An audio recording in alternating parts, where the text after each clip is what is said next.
the reason that most of us fail to perform under pressure, the pressure is not actually what bothers you.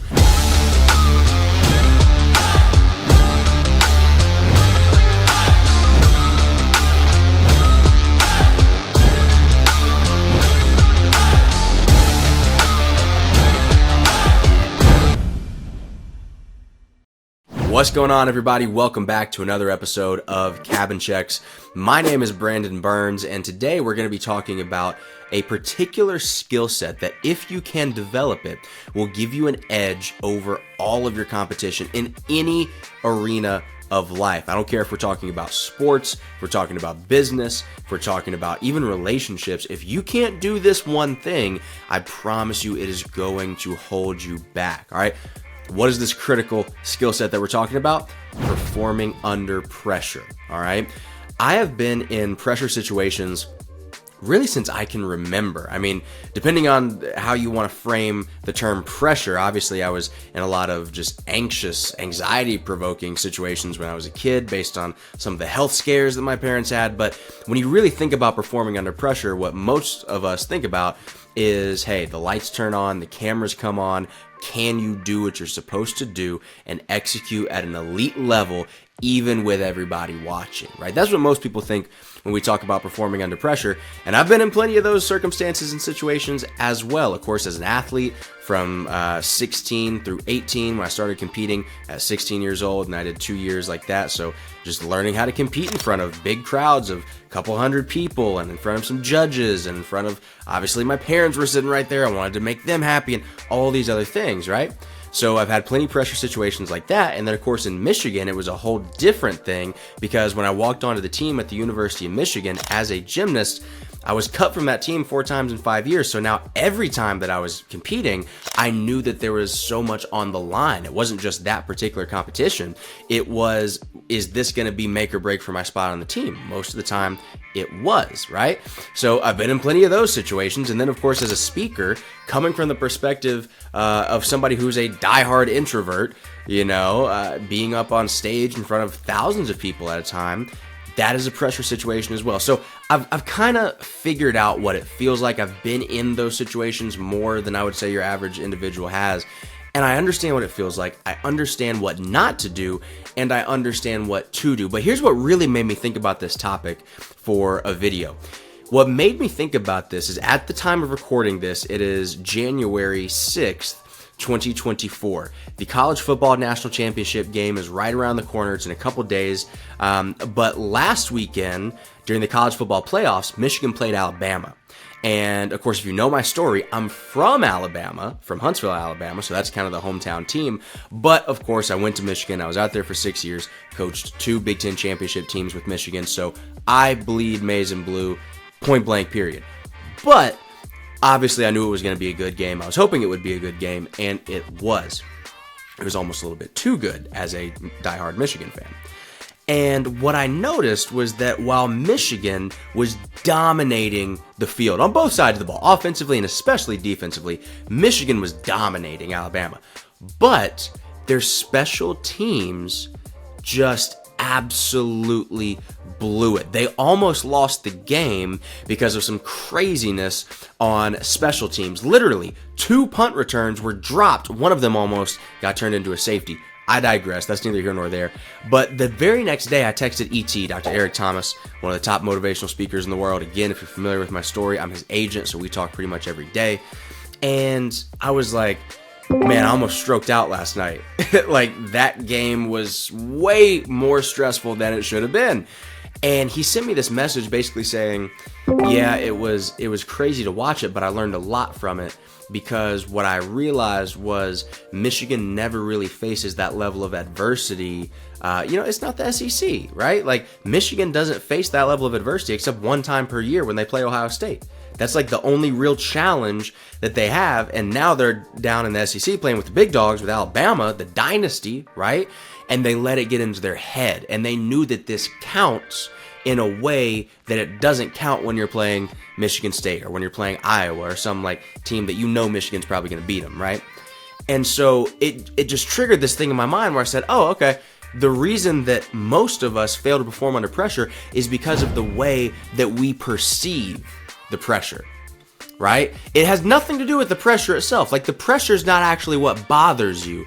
It is the way that you perceive said pressure, because you go into that environment, you go into that moment and you think, oh my God, this is the big moment. This is it. This is it. This is it. We can't mess this up. Everything's on the line. And you self-impose this nervous energy that you don't need and that does not serve you. So I'm gonna give you 3 things to work on to enhance your ability to perform under pressure in any given situation. Because one thing I can tell you about life, I promise you, those pressure situations are going to come, and I want you to be prepared for it, all right? So number 1, work on the mindset. And I alluded to this just a moment ago, but work on the mindset. I had a mentor of mine one time. He was an Olympian, and he owned the gymnastics camp that I went to for years and years and years when I was younger. And he said that his coach always told him to try and just do a little worse in competition than he did in practice. And every time he said that, it kind of threw him off. He was like, Coach, what do you mean do a little bit worse than I do in practice? And Coach would say, well, to be honest, like, you shouldn't go into a competition trying to throw a Hail Mary. Like, you can't go into a competition and think that the only way that I can win or be successful here is if I am the best that I've ever been. I have to be completely perfect, and then I'll be able to succeed. He said it puts way too much pressure on yourself. He said your best days should really be in practice. And you practice so good that when you go to the competition floor, you can afford to do just 2, 3, 4% worse than you might do in practice. And you're still going to win. You're still going to dominate the competition, right? So work on that mentality. Stop putting the pressure on yourself. Stop inducing the fear and the anxiety in yourself because you're saying, oh my gosh, it's this big crazy moment. No, it's not. Do the work in practice so that the game, whatever game time is for you, the business meeting, right? That one conversation in your relationship that you're afraid to have, right? Or maybe it is a physical thing. Maybe it's you and your goals in the gym. I don't know what it is for you, but whatever game time is for you, by the time you actually get to game time, you should be so over-prepared that you're just not worried about this one little moment. You've done it 1,000 times.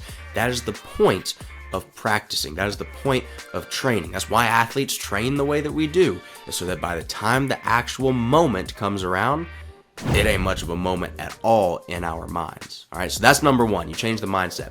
Number 2, I want you to train the skill sets. So what does that mean? If you're training for, let's say, a football game, right?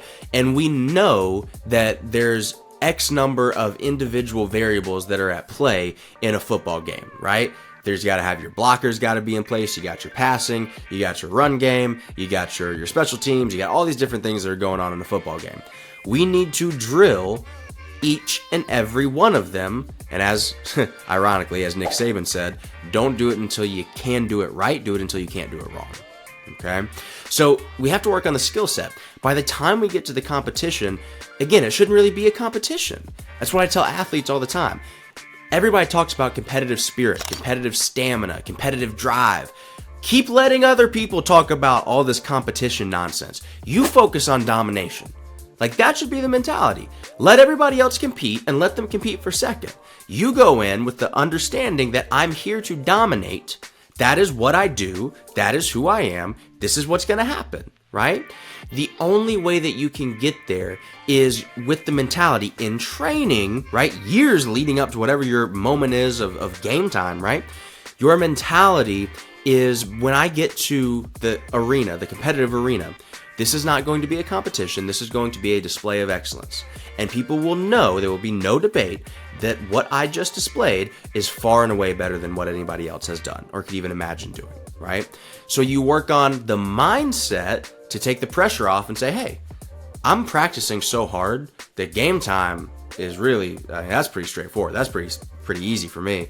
And then you drill the skill set so that physically you can actually back up that mentality. You just go in there and whatever it is that you're supposed to do, you do it like nobody's business. There's no chance that you got distracted. There's no chance that you got outworked. There's no chance that you were unfocused. There's just no chance. Like, it is a just brutally clear difference between you and everybody else. That's what you got to shoot for. Last but not least, you work on the environment. All right, so we work on the mindset.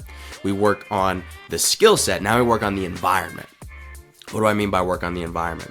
You've got to take the sting out of the environment. You've got to take that dark cloud that hovers over whatever your arena is. You got to take that out of the environment. And again, with that Michigan-Alabama game, that's really what happened. Michigan went into that game and it was, this is the Rose Bowl. This is the big one. This is what we trained for. This is the big one, right? And then they shook themselves.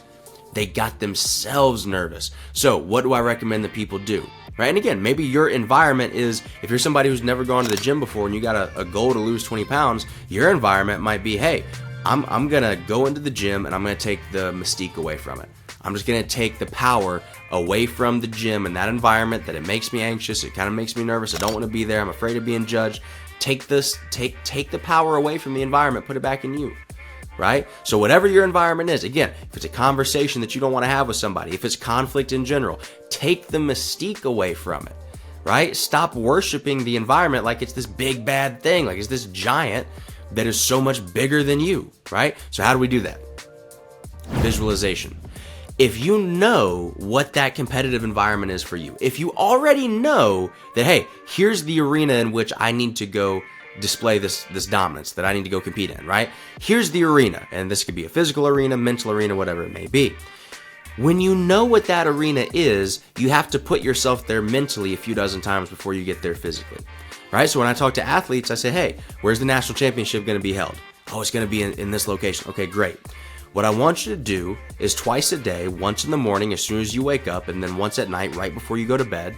And why those times? Because we know that the subconscious mind is more likely to think about what we are already thinking about as we fall asleep. We're more likely to dream about that topic and so on and so forth. And then when we wake up, we're kind of in that half-conscious phase where the alpha waves are going crazy in the brain and we're a little bit more impressionable. So I want to do it first thing in the morning, last thing at night. I want you to imagine being right there wherever that national championship is being played. Right? And again, replace national championship with whatever arena it is for you. That boardroom, that negotiation that you got to have, that meeting that you got to have, that presentation that you're about to do. I want you to visualize it in vivid detail. Activate your senses. What do you see? What do you hear? What do you smell? What do you feel? Right? Activate every single part of your senses and put yourself there. Why do we do that? Because when everybody else enters that arena, it will be their first time. For you, it will be your 20th, 30th, 40th, 50th time being there. What an advantage that is to take away the power from that environment.